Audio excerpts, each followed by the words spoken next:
We will be talking about effective business writing and email etiquette. So in this afternoon, we're going to learn first, what are the components of effective business writing?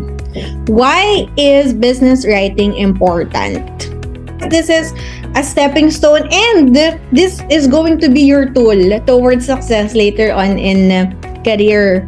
Yeah, majority of our correspondence now is through email, right? Through the written format.